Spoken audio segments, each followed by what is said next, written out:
So let's start with the today's topic. Today's topic of our discussion is introduction to molecular biology. So the word itself suggests what is the meaning of that word. So there is a two word, molecular and biology. So what we have to study? We have to study the molecules of what? Molecules of biological system मधल्या मॉलिक्युल्सचा आपल्याला अभ्यास इथे करायचा आहे. So कोणते कोणते इथे molecule असतील? असे मॉलिक्युल जे सेलच्या स्ट्रक्चर सेलचं स्ट्रक्चर बनवण्यासाठी काम करतात, असे मॉलिक्युल जे सेलच्या फंक्शन मध्ये काम करतात, असे मॉलिक्युल जे सेलला डिवाइड करण्यामध्ये काम करतात, असे मॉलिक्युल ज्यांच्यामध्ये सेलची इन्फॉर्मेशन ही प्रेझेंट असते. सेलची इन्फॉर्मेशन प्रेझेंट नसते, सेलला लागणाऱ्या व्हेरियस ऍक्टिव्हिटी हे मॉलिक्युल परफॉर्म करत असते. सेलमध्ये होणारे व्हेरियस रिएक्शन्स हे मॉलिक्युल कॅटलाइज करायचं असतं.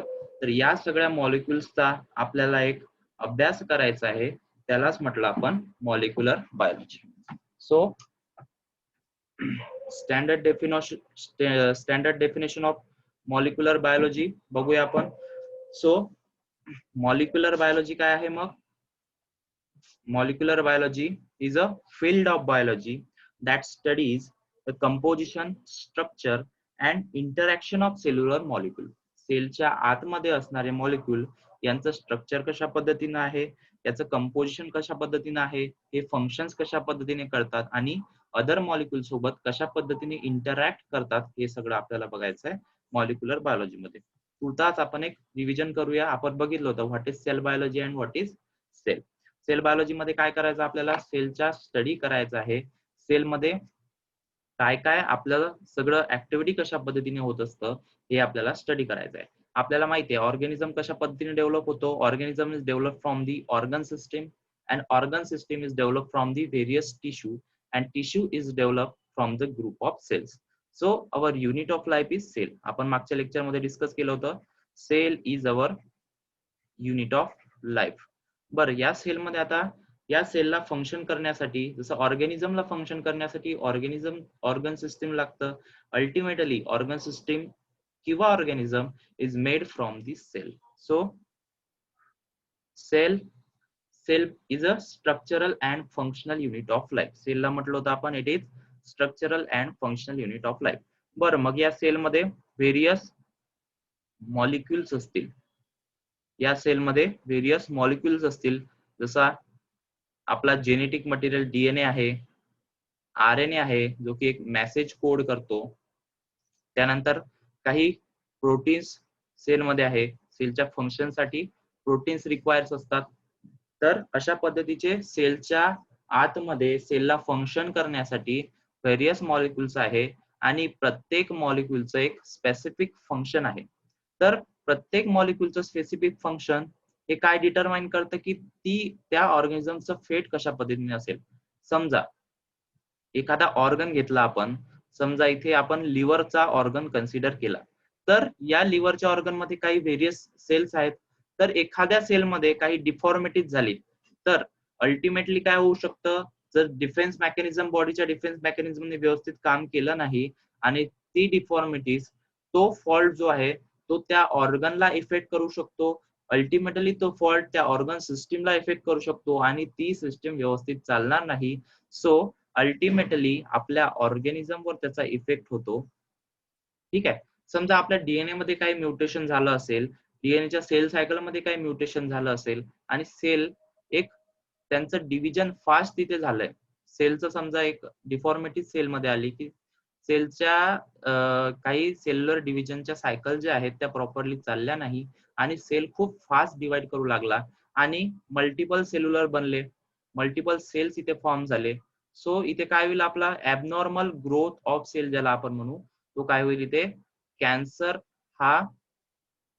इथे डेव्हलप होऊ शकतो आणि हा आजार डेव्हलप झाल्यामुळे, कॅन्सर डेव्हलप झाल्यामुळे हा अल्टिमेटली होल ऑर्गॅनिझमला अफेक्ट करू शकतो. That's why we have must to study the molecular biology. म्हणून आपल्याला मॉलिक्युलर बायोलॉजी ही स्टडी करायची आहे. की कोणत्या मॉलिक्युलचं फंक्शन काय आहे आणि त्यामध्ये डिफॉर्मिटी झाल्यानंतर ऑर्गॅनिझमला कशा पद्धतीने ते अफेक्ट करू शकतं, ती डिफॉर्मिटीज किंवा तो काहीतरी फॉल्ट आहे तो कशा पद्धतीने अफेक्ट करू शकतं. तर यासाठी आपल्याला मॉलिक्युलर बायोलॉजी शिकायची आहे. सो आपण म्हटलं होतं की आपल्या सेलमध्ये आपण म्हटलंय की व्हेरियस मॉलिक्युल्स आपल्या सेलमध्ये आहेत. तर ते कोणते कोणते मॉलिक्युल आहेत ज्याच्याबद्दल आपल्याला स्टडी करायचंय ते आपण बघूया. सेल माहिती आहे तुम्हाला. सेल बद्दल आपण सगळ्यांनी बघितलं की सेलमध्ये व्हेरियस टाइप्स ऑफ सेल ऑर्गॅनेल्स असतात. ठीक आहे. व्हेरियस टाइप्स ऑफ सेल ऑर्गॅनेल असतात. ज्या पद्धतीने युकॅरियोटिक सेलमध्ये म्हटलं होतं आपण की स्पेसिफिक ऑर्गॅनेल स्पेसिफिक फंक्शन करतो, त्याच पद्धतीनं प्रोकॅरियोटिक मध्ये पण स्पेसिफिक ऑर्गॅनेलचं स्पेसिफिक एक फंक्शन असतं. त्याच पद्धतीनं आता एक आपण कन्सिडर करूया सेल. सेल मध्ये इथे दिसतंय तुम्हाला काही सेल ऑर्गॅनेल्स, इथे न्यूक्लियस तुम्हाला दिसतंय, इथे मायटोकॉन्ड्रिया दिसतंय तुम्हाला, क्लोरोप्लास्ट दिसतंय, सेल मेम्ब्रेन दिसतंय, सेल वॉल दिसतंय.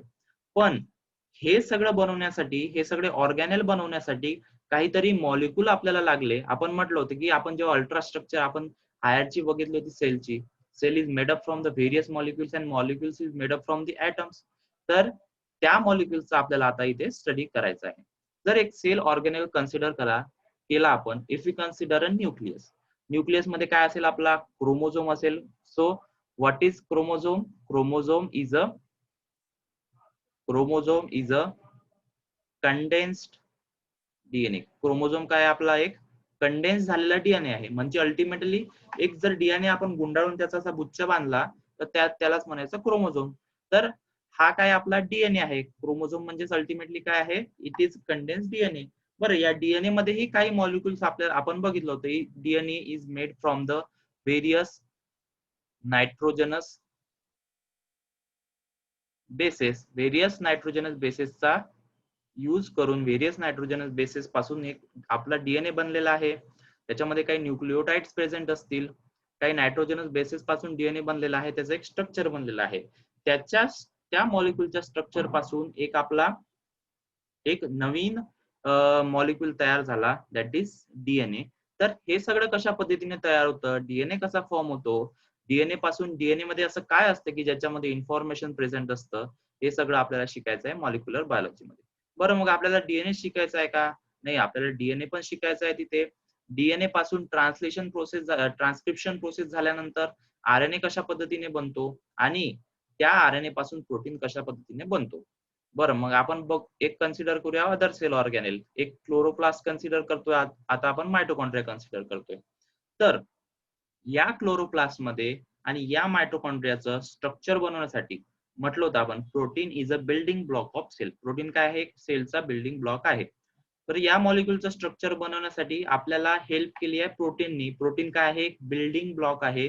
एक प्रोटीनचं व्हेरियस फंक्शन आपण बघूया पुढच्या लेक्चरमध्ये. जसं जसं आपण पुढे जाऊया की प्रोटीन काय करतं, प्रोटीन मेटाबॉलिझम मध्ये सुद्धा पार्टिसिपेट करतं. Protein act as a enzyme also. Protein various reaction मध्ये पार्टिसिपेट करतं. प्रोटीन स्ट्रक्चर बनवण्यासाठी पण पार्टिसिपेट करतं. तर ही प्रोटीन कोडिंगची इन्फॉर्मेशन कोणाकडे आहे? This information present in the DNA itself. DNA कडे ही सगळी इन्फॉर्मेशन आहे की कोणता प्रोटीन कशा पद्धतीने बनतं आणि डीएनए मध्ये एका कोडच्या स्वरूपात ही इन्फॉर्मेशन प्रेझेंट आहे. दॅट इज ही इन्फॉर्मेशन काय आहे? एका काहीतरी अमिनो ऍसिड कोड करतात आणि त्याच अमिनो ऍसिडच्या चेन पासून आपला बनतो एक tertiary structure, that is protein. Protein आपला इथे बनणार आहे. त्यानंतर एक सेल ऑर्गॅनेल कन्सिडर करूया, सेल वॉल. आता सेल वॉल मध्ये काय असेल आपली? Cell wall is made up from the various types of macro molecules. Various types of macro molecules मधला एक आपण बघूया. इथे आपण झूम इन केलंय सेल वॉलला, इथे झूम केलंय आपण सेल वॉलला, या सेल वॉलला इथे कन्सिडर केलं आणि त्याला इथे जर त्याचं मायक्रोस्कोपिक स्ट्रक्चर बघितलं आणि त्याचं अल्ट्रा स्ट्रक्चर जर बघितलं, सो त्याचं ultra structure is made from the cellulose. And what is cellulose? Cellulose काय आहे? एक ग्लुकोजचा पॉलिमर आहे. व्हेरियस ग्लुकोज मॉलिक्यूल जर एकत्र आपण जोडले तर त्यापासून एक सेल्युलोज आपला बनतो. तर that is also a molecule. समजलं तुम्हाला की एका मॉलिक्युल्सचं का बरं इम्पॉर्टंट आहे आपल्या बॉडीमध्ये, आपल्या सेल्युलर लेवलवरती? सगळं काही जे बनलेलं आहे ते मॉलिक्युल पासून बनलेलं आहे. जे काही आता इंडस्ट्रीमध्ये रिसर्च होत आहे, जे काही आता लाईफ सायन्स मध्ये रिसर्च होत आहे, ते खूप सगळ्या प्रमाणात जे असतात ते मॉलिक्युलर लेवलवरती चालतात. रिसर्च हे व्हेरियस टाईपचे असतात. आता मॉलिक्युलर बायोलॉजीवरचे रिसर्च खूप प्रमाणात चालले आहे. लोक कॅन्सरवर मेडिसिन शोधताय, लोक व्हायरसेसवर medicine शोधताय.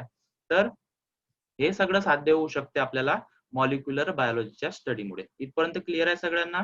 Yes or no?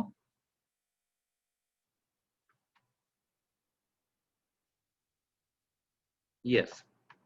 So let's start with the definition. सो आपण एक स्टँडर्ड डेफिनेशन बघूया. सो मॉलिक्युलर बायोलॉजी तुम्हाला कळलं असेल, कॉन्सेप्ट क्लिअर आहे सगळ्यांना? सो लिहून घ्या तुम्ही डेफिनेशन सोबत सोबत. Molecular biology is a field of biology. Molecular biology is a field of biology that studies composition,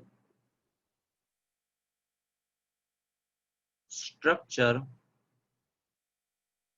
and interaction. Composition, structure, and interaction of cellular molecule. But which cellular molecule? मग कोणते cellular molecules असतील ते? Of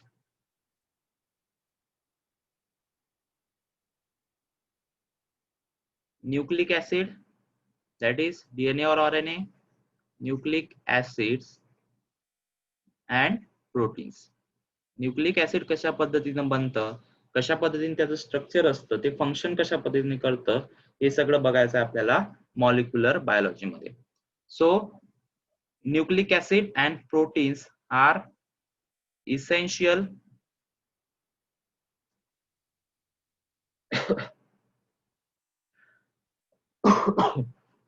nucleic acid and proteins are essential for cellular functioning. Cellular functioning साठी nucleic acid आणि proteins सेलच्या various function साठी हे गरजेचे असतात. तर ही झाली आपली डेफिनेशन. त्यानंतर एक दुसरी आणखी एक डेफिनेशन बघूया आपण. सो ही जर डेफिनेशन लक्षात, कोणती डेफिनेशन लक्षात ठेवली चालेल आपली, असं काही नाही की मी जी सांगितली तेच लक्षात ठेवायची. तुम्ही स्वतःच्या मनाने पण तयार करू शकता. पण तयार कशी करायची असं नाही की बा काही लिहिलं त्याच्यामध्ये. थोडी एक कॉमन सेन्सनी डेफिनेशन तयार करता आली पाहिजे. So molecular biology is a branch of biology that concern. जर आपल्याला आपला कॉन्सेप्ट ग्राफ झाला, सगळा कॉन्सेप्ट जर समजला की आपल्याला मॉलिक्युलर बायोलॉजी कशाला म्हणतात, तर ते तुम्हाला सगळं क्लिअर होऊन जाईल. तुम्हाला अशी रट्टा मारायची एकही गोष्ट अशी सायन्स मध्ये पडणार नाही.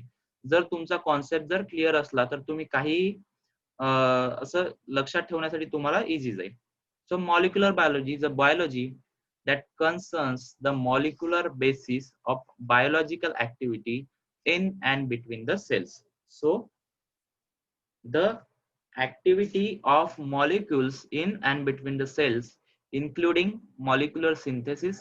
त्या मॉलिक्युलचं सिंथेसिस कशा पद्धतीने होतं, त्याच्यामध्ये काही मॉडिफिकेशन्स होतात का, त्यांच्यामध्ये काही चेंजेस होतात का, मॉलिक्युलर सिंथेसिस, मॉडिफिकेशन्स, मेकॅनिझम, ते एकमेकांसोबत कसे इंटरॅक्ट करतात, तर that study is leads to molecular biology.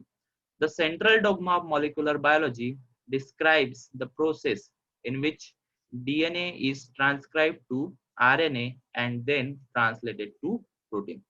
Central dogma of molecular biology म्हणजे काय होतं की मॉलिक्युलर बायोलॉजी मध्ये आपल्याला एक सेंट्रल प्रोसेस शिकणं मस्ट असतं की व्हॉट इज डीएनए, आणि डीएनए आपली इन्फॉर्मेशन कशा पद्धतीनं दुसऱ्या लँग्वेज मध्ये ट्रान्सक्राईब करते, दुसऱ्या लँग्वेज मध्ये ट्रान्सलेट करते, हे आपल्याला इथे बघायचं आहे. डीएनए पासून आपला आरएनए बनतो. या प्रोसेसला आपण म्हटलंय this process is called as process of transcription. And RNA पासून प्रोटीन बनणे, this process is called as translation. तर what is transcription process?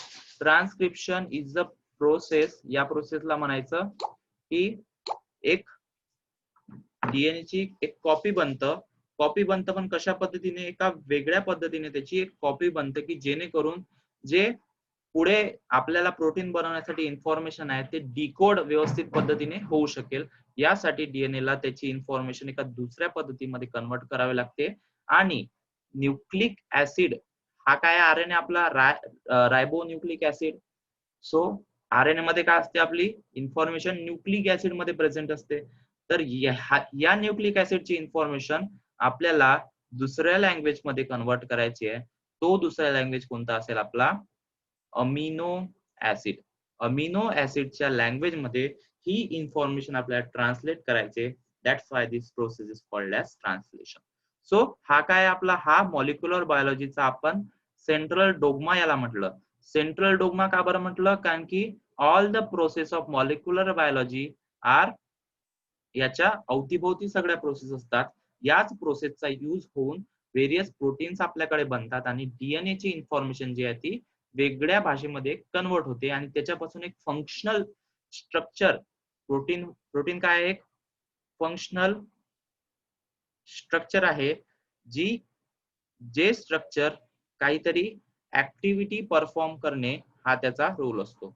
So protein is our functional structure. Protein काय आपलं एक फंक्शनल स्ट्रक्चर आहे, जे कुठून तयार झालंय, from the information of DNA. डीएनएच्या इन्फॉर्मेशन काहीतरी प्रोटीनचं एक फंक्शनल स्ट्रक्चर तयार झालंय आणि ते काय करतं, ते स्ट्रक्चर काहीतरी ऍक्टिव्हिटी परफॉर्म करतं. या सगळ्यांचा अभ्यास करून काहीतरी काही डिफॉर्मिटीज वर, काही डिसीजेस वर आपल्याला मात करता येऊ शकतं का, हे स्टडी करणे किंवा इनहेरिटन्स स्टडी करणे, तर या सगळ्याला म्हणतात molecular biology. So concept clear आहे सगळ्यांना? Yes or no?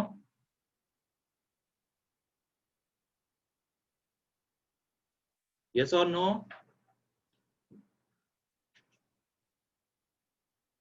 Yes. So let's start with some history. The term molecular biology was first used in 1945 by William Astbury. William Astbury नावाच्या सायंटिस्टने molecular biology ही term दिली, who was referring the study of chemical and physical structure of macromolecules. Biological macromolecules चा त्यांनी chemical आणि physical study केला. With the help of एक्सरेचा use करून त्यांनी त्याचा स्टडी केला आणि त्यांनी टर्म डिटरमाइन केली. That term is molecular biology. लक्षात ठेवायचं आहे, एमसीक्यू मध्ये विचारू शकतात. In 1945 William Ashbury, who referring the study of chemical and physical structure of macromolecules. He studied the structure of fibrous. त्यांनी फायब्रस मटेरियलचा स्टडी केला, फॅब्रिक्स मध्ये असणारे मॉलिक्युल्सचा स्टडी केला, प्रोटीन्सचा स्टडी केला आणि डीऑक्सिरायबोन्यूक्लिक ऍसिडचा स्टडी केला. पण त्यांना ही माहिती नव्हतं की डीऑक्सिरायबोन्यूक्लिक ऍसिडचं फंक्शन काय आहे, त्याला डीएनए का बरं म्हटलंय.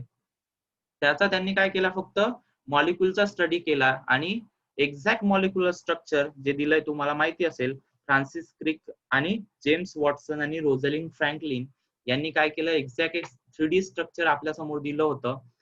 कोणाचा यूज करून, विल्यम ऍशबरी यांच्या नॉलेजचा यूज करून त्यांनी आपल्याला हे स्ट्रक्चर दिलं होतं. सो कन्फ्युज व्हायचं नाही, यांनी फक्त टर्म डिटरमाइन केली आणि याच्या स्ट्रक्चरचा स्टडी यांनी केला. बट डिटेल 3D स्ट्रक्चर कोणी स्टडी केलं असेल तर ते Francis Crick, James Watson and Rosalind Franklin. So Ashbury work at the time when scientists had not identified DNA structure or function of gene. त्यांनी एक न्यूक्लिक ऍसिडचा स्टडी फक्त केला, पण त्यांना हे माहिती नव्हतं की यांच्यामध्ये काहीतरी जीन असतात, हे प्रोटीन कोड करतात, इतकी सगळी माहिती त्यांना नव्हती. सो लक्षात ठेवायचं आहे, the term molecular biology was given by William Ashbury. So let's start with the some other history. Father of molecular biology. Anyone knows who is the father of molecular biology? कोणाला माहिती आहे father of molecular biology? No. So father of molecular biology is Linus Pauling. Linus पॉलिंगला father of molecular biology म्हणतात. और it is he is a founder of molecular biology. Linus Pauling studies and worked on biomolecules. He studied on biomolecules. Which biomolecules he studied on? Alpha helix and beta sheets of protein. Alpha helix आणि प्रोटीनच्या beta sheets were जे प्रोटीनचे secondary structure आहे, प्रोटीनचा primary structure काय असतो, एक amino ऍसिडची simple chain असते आणि त्या अमिनो ऍसिडची फोल्डिंग झाल्यानंतर त्या चेनची फोल्डिंग झाल्यानंतर काहीतरी सेकंडरी स्ट्रक्चर जे असतं प्रोटीन अडॉप्ट करत असतं, जे डिपेंड असतं ते कशा पद्धतीने सेकंडरी स्ट्रक्चर प्रोटीन अडॉप्ट करणार आहे ते सेलच्या नेचर वरती डिपेंड असतं, की सेल तो प्रोटीन कोणत्या नेचर मध्ये प्रेझेंट आहे याच्यावरती डिपेंड असतं की ते कोणतं सेकंडरी स्ट्रक्चर अडॉप्ट करणार आहे. So he studied the structure of protein by means of X-ray crystallography. X-ray क्रिस्टॅलोग्राफीचा यूज करून त्यांनी याचा स्टडी केला होता. ऍज वेल एज त्यांनी डीएनए चा पण स्टडी केला होता एक्स-रे क्रिस्टॅलोग्राफीचा स्टडी करून. आणि त्यांच्या डिस्कव्हरीवरून इन्स्पायर होऊन James Watson, Francis Crick and Rosalind Franklin यांनी डीएनएचं स्ट्रक्चर आपल्याला दिलंय, जे की आतापर्यंत आपण अडॉप्ट करत आलो.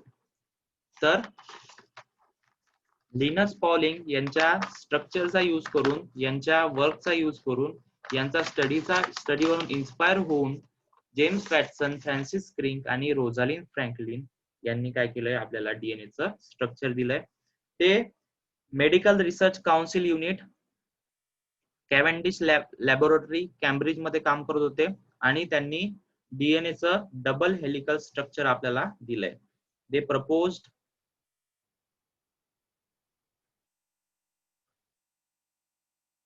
Double helical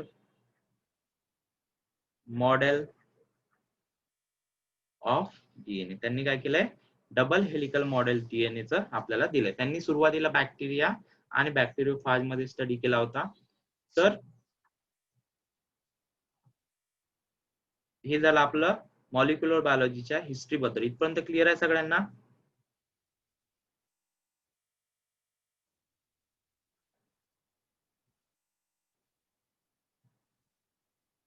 yes. So why we need to study the molecular biology हे आपण बघूया सुरुवातीला आता, की आपल्याकडे एक कन्सिडर करा, आपण एक ऑर्गॅनिझम आहे. समजा एक ऑर्गॅनिझम आपण कन्सिडर करा आपल्याकडे एक ह्युमन आहे. सो ह्युमन काहीतरी आपल्याला आपल्या डोळ्याने त्याचं काहीतरी स्ट्रक्चर दिसतं, त्याला स्पेसिफिक आयज आहेत, त्याच्या आईजला एक स्पेसिफिक कलर आहे, त्याला एक हेअर्स आहेत, त्याच्या हेअर्सला काहीतरी स्पेसिफिक कलर आहे, त्याला लिप्स आहे, त्याला नोज आहे, त्याला व्हेरियस ऑर्गन्स आहेत. सो त्याला काहीतरी एक्सटर्नल अपिअरन्स आहे, त्याला काहीतरी वरतून आपल्याला दिसू शकतो, काहीतरी व्हिजिबल कॅरेक्टर्स त्याच्यामध्ये आहे. तर त्याच्याकडे काय आहे अल्टिमेटली, त्याच्याकडे अल्टिमेटली आहे फिनोटाइप, म्हणजे त्याच्याकडे एक्सटर्नल अपिअरन्स आहे. ठीक आहे. तो कशा पद्धतीने दिसतो हे कशावरती डिपेंड आहे, त्याच्या म्हणजे तो कसा दिसतो याला काय म्हणायचं, फिनोटाइप और बॉडी स्ट्रक्चर. त्याच्याकडे काहीतरी बॉडी स्ट्रक्चर आहे. तर हे सगळं कशावरती डिपेंड आहे, this all phenotype and body structure is all depend upon structure and function of protein. हे कशावरती डिपेंड आहे, त्या ऑर्गॅनिझम मध्ये प्रेझेंट असणारे व्हेरियस टाइपचे प्रोटीन्स आणि ते कशा पद्धतीने स्ट्रक्चर आहे त्याचं, कशा पद्धतीने ते काम करतात, प्रोटीन्स अँड एन्झाइम्स. ठीक आहे. So the structure of protein, मग प्रोटीन कशावरती डिपेंड आहे, प्रोटीनचं स्ट्रक्चर कशावरती डिपेंड आहे. So the structure of protein is ultimately depend upon structure of gene. त्या ऑर्गॅनिझम मध्ये कशा पद्धतीनं जीन प्रेझेंट आहे, कशा पद्धतीने जीन प्रेझेंट आहे, त्या जीन मध्ये कशा पद्धतीची इन्फॉर्मेशन आहे हे कोण याच्यावरून काय डिसाइड होतं की तो ऑर्गॅनिझम कशा पद्धतीचे प्रोटीन बनवेल आणि त्या प्रोटीन पासून त्या ऑर्गॅनिझमचा फिनोटाइप किंवा त्याचा अपिअरन्स कशा पद्धतीने होईल, हे सगळं आपल्याला इथे आपल्याला हे सगळं दिसणार आहे. तर जीन काय आहे? So what is gene? Gene is a segment of DNA. Gene ultimately काय आहे? एक डीएनए चा सेगमेंट आहे, एक डीएनए चा तुकडा आहे ज्याच्यामध्ये इन्फॉर्मेशन प्रेझेंट आहे. The segment of DNA which having the information is called as gene. So मग डीएनए कशापासून, डीएनए मध्ये काय प्रेझेंट आहे? डीएनए मध्ये प्रेझेंट आहे व्हेरियस नायट्रोजनस बेसेस, ज्यामध्ये आपली इन्फॉर्मेशन ही प्रेझेंट आहे, ज्यामध्ये आपली इन्फॉर्मेशन प्रेझेंट आहे. तर म्हणून आपल्याला मॉलिक्युलर बायोलॉजी स्टडी करणं मस्ट आहे. म्हणजे डीएनए मध्ये काही ऍबनॉर्मॅलिटीज आली तर जीन अल्टिमेटली फॉल्ट होणार आहे. जीन मध्ये काही फॉल्टी आली तर जीन मध्ये काही प्रॉब्लेम्स आले तर अल्टिमेटली त्याच्या प्रोटीन मध्ये प्रॉब्लेम येईल. प्रोटीन मध्ये प्रॉब्लेम आल्यानंतर अल्टिमेटली त्याच्या फिनोटाइप मध्ये प्रॉब्लेम येईल आणि फिनोटाइप मध्ये प्रॉब्लेम आल्यानंतर त्यामध्ये काही डिफॉर्मिटीज होईल किंवा काही ऍडव्हान्टेशियस म्युटेशन सुद्धा होऊ शकतात. तर हे सगळं स्टडी करायचं आहे आपल्याला in the chapter that is molecular biology. तर हे सगळं आपण बघूया टॉपिक बाय टॉपिक. हे सगळं आपल्याला स्टडी करायचं आहे. तर आजच्या लेक्चर मध्ये आपण इथेच थांबूया. समजलं सगळ्यांना?